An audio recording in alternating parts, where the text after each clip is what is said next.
பிரகதீஸ்வர மாஹாத்மியம் 5ஆம் அத்தியாயம். நைமிசாரண்ய முனிவர்கள். முனிவர் பெருமானே, 16 சோழ மன்னர்கள் இந்த பூமியில் எங்கெங்கு தோன்றினார்கள்? சிவ கைங்கரியங்களை செய்த மன்னர்களின் பெயர்கள் என்ன?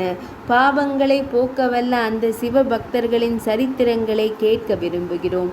அதனை எங்களுக்கு கூற வேண்டும் என்றனர். முனிவர்களின் விருப்பத்தை அறிந்த சூத முனிவர், நைமிசாரண்ய முனிவர்களே, வியாச முனிவர் பவிஷ்ய புராணத்தில் முன்பு கூற நான் கேட்ட வண்ணம் 16 சோழ மன்னர்களின் வரலாற்றை கூறுகிறேன் என்று முதலில் குலோத்துங்க சோழனின் வரலாற்றை கூறத் தொடங்கினார். கர்பட என்ற கிராமம். இதில் குலோத்துங்கன் என்ற பெயருடன் ஒரு விவசாயி வாழ்ந்து வந்தான். இவனது துணைவியின் பெயர் கோமளாங்கி. பெயருக்கு ஏற்ப மிகுந்த அழகி. கணவனின் பணிவிடைகளை மிகுந்த அன்புடன் செய்வாள். மாத்திரையாகிலும் நா தவறாதவள். தீதில் மனையறம் புரிந்து வந்தனர். விருந்தினர்களை மலர்ந்த முகத்துடன் அழைத்து பூஜிப்பர், விருந்தளித்து உபசரிப்பர். இப்படி இருக்க ஒரு நாள் சிவபெருமான் காஷாயம் தரித்து விபூதி ருத்ராட்சம் அணிந்து சிவனடியார் போல் குலோத்துங்கனுடைய இல்லத்திற்கு வந்தார். அவருடைய திருமேனியில் விபூதியும் ருத்ராட்சமும் காஷாயமும் அணிந்திருப்பதைக் கண்ட குலோத்துங்கன் தனது துணைவியுடன் அவரை வணங்கி இனிய மொழிகளால் அவரிடம் கூறினான். சுவாமி, தாங்கள் இந்த இல்லத்திற்கு எழுந்தருளி இருப்பதை கண்டு மிகவும் மகிழ்ச்சி அடைகிறேன்.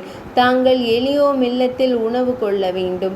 அப்போதுதான் நான் பிறவி எடுத்ததன் பலனை பெற்றவனாக ஆவேன். தங்களை காணும் போது எனக்கு சிவபெருமானாகவே தாங்கள் காட்சியளிக்கின்றீர்கள். ஆண்டவனுக்கும் அடியவருக்கும் வித்தியாசமில்லை. தாங்கள் மனம் மகிழ்ந்தால் எம்பெருமானே மகிழ்ந்தது போலாகும் என்று கூறி அடியாருடைய திருவடிகளை சுத்தம் செய்து ஆசனத்தில் அமரச் செய்தனர். அத்திருவடிகளுக்கு சந்தனமிட்டு மலரால் அர்ச்சனை செய்து அறுசுவை விருந்து படைத்தனர். தாம்பூலம் கொடுத்து வணங்கினர். இவர்களுடைய பக்தியை அறிந்த சிவபெருமான் மகிழ்ந்து, நீங்கள் இருவரும் பக்தி ஸ்ரத்தையுடன் உபசரித்தமையால் யாம் மிகவும் மகிழ்ச்சி அடைகிறோம். தாங்கள் செய்த புண்ணியத்தின் பயனாக சோழ மண்டலத்தின் அரசனாக தமக்கு பட்டம் சூட்டுகிறேன். தம்மை தொடர்ந்து தம் சந்ததியராக 16 தலைமுறையினர் இந்த சோழ மண்டலத்தை ஆட்சி செய்வார்கள்.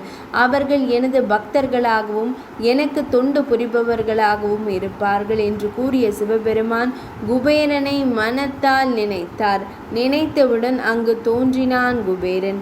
சுவாமி, நான் ஆற்ற வேண்டிய பணி யாது? கட்டளையிட்டருள்க என்று அடிபணிந்தான். 5ஆம் அத்தியாயம் நிறைவடைந்தது.